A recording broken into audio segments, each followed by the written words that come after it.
के मौजूदा Pakistani army chief general Asim Munir मुल्क में माशाल्लाह नहीं लगा सकेंगे। शहबाज शरीफ, मरियम नवाज और ये पूरी रजीम की जो हुकूमत है इसको लपेट दिया जाएगा। एक नया इलेक्शन कमीशन लाया जाएगा जो मुतवाजन होगा, फ्री एंड फेयर इलेक्शन करवा सकेगा और फिर मुल्क में फ्री एंड फेयर इलेक्शन करवाया जाएगा और मुल्क को इस गिरदाव से निकाला जाएगा। अस्सलाम वालेकुम रहमतुल्लाहि व बरकातुहू। आर्मी चीफ अब माशाल्लाह नहीं लगा सकेगा।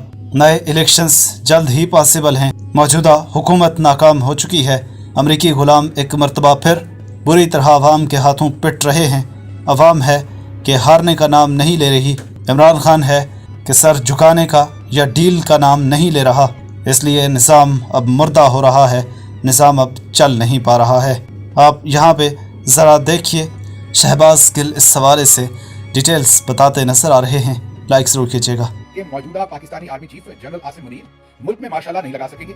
शहबाज शरीफ, मरियम नवाज और ये पूरी रजीम की जो हुकूमत है इसको लपेट दिया जाएगा।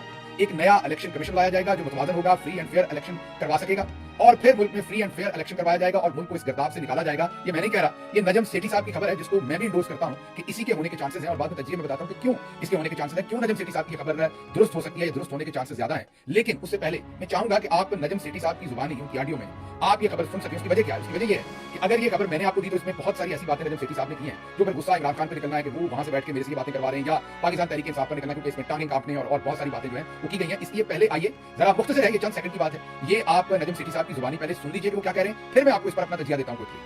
अगर पता लग जाए कि कहाँ पे टांगरी है और आपने न्यूक्लियर वेपन इस्तेमाल नहीं करना, जो भी वजह है, तो फिर उस न्यूक्लियर वेपन की वैल्यू नहीं रहती। वैल्यू रहती है कि जब तक सबको पता हो कि फर्स्ट स्ट्राइक हम कर सकते हैं। In this case nuclear option यही है ना, आप टेक ओवर कर लें और फिर सबको जेलों में डाल दें और उसके बाद सबको ठीक, उसके बाद सबसे बड़ा सारी है मेरा, आप पूछे ना क्या कौन कौन उसमें आ जाता, सारे आ जाते हैं, तो उसके बाद फिर और 2-3 दफा ये वो भी चक्कर ऐसे ही है ना। तो अगर ये न्यूक्लियर ऑप्शन इस्तेमाल हो गया तो फिर क्या होगा? तो ये सवाल अभी भी जवाब इसका लोग तलब कर रहे हैं। पीटीआई का ये ख्याल है कि ये न्यूक्लियर ऑप्शन नहीं इस्तेमाल कर सकते, ठीक है, क्योंकि इनमें इतनी मसली बात नहीं है कि ये न्यूक्लियर ऑप्शन करें फिर इस मुल्क को चलाएं विदाउट सिविलियंस, ठीक है, एक डिक्टेटरशिप कायम करें मिलिट्री, ये कोई समझते हैं कि ये हो नहीं सकता, बड़े मुश्किल हालात इस मुल्क के, ये नहीं चला सकते और अगर ये जाएंगे उस तरफ तो इनके अंदर बात हो जाएगी। ये पीटीआई की तरह से है काम।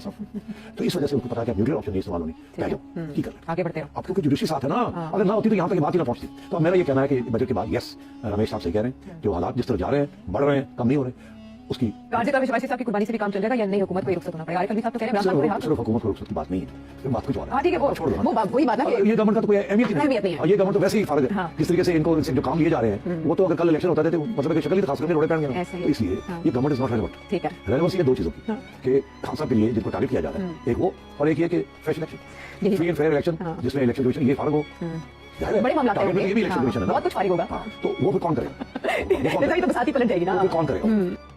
जी, आपने सुन लिया कि नजम सेठी साहब बड़ा वाज़ेह तौर पर कह रहे हैं कि मुल्क के जो मौजूदा हालात हैं उसमें ये उन्होंने तजिया दिया और कहा कि ये पीटीआई कहती है, ये पीटीआई समझती है। असल बात ये है कि ये उनका अपना तजिया है, तजिया दुरुस्त है, उनका तजिया गलत नहीं है, मेरा तजिया भी यही है। मैं भी आपको बारहा इसी की तरफ इशारा करता रहता हूँ कि बहुत जल्द इंशाल्लाह हालात बदलने वाले हैं। लेकिन नजम सेठी साहब पाकिस्तान में बैठे हैं, वो रिस्क नहीं लेना चाहते, फिर माल पानी भी जाहिर है लंबा कमाया हुआ है पूरी जिंदगी में, तो वो ऐसी कोई बात नहीं करना चाहते कि उनसे चौधरी निजामुद्दीन साहब जो है वो ऑफेंड हो जाए। इसलिए उन्होंने मामला पाकिस्तान तहरीक इंसाफ पर डाल दिया है क्योंकि वो इस उम्र में अपने लिए मरम पट्टी का इंतजाम नहीं करना चाहते। उन्हें जो कुछ होता है आपको बताइए। तो दोस्तों, शहबाज गिल ने इस हवाले से बताया कि ये किसका कहना है कि जल्द इलेक्शंस पॉसिबल हैं। ये जनाब नजम सेठी साहब की चिड़िया का कहना है कि जल्द ही इलेक्शंस हो सकते हैं।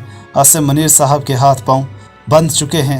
अवाम एक्सेप्ट करने को तैयार नहीं है किसी भी चीज़ को, इसलिए अब इस चीज़ के कई इम्कानात हैं कि खान साहब वापस आ रहे हैं और उनकी वापसी बड़े बड़ों में आग लगा रही है। आज की इस वीडियो पर आप अपनी आरा दीजिएगा ज़रूर, शेयर भी कीजिए, इसे सब्सक्राइब भी कर लीजिए।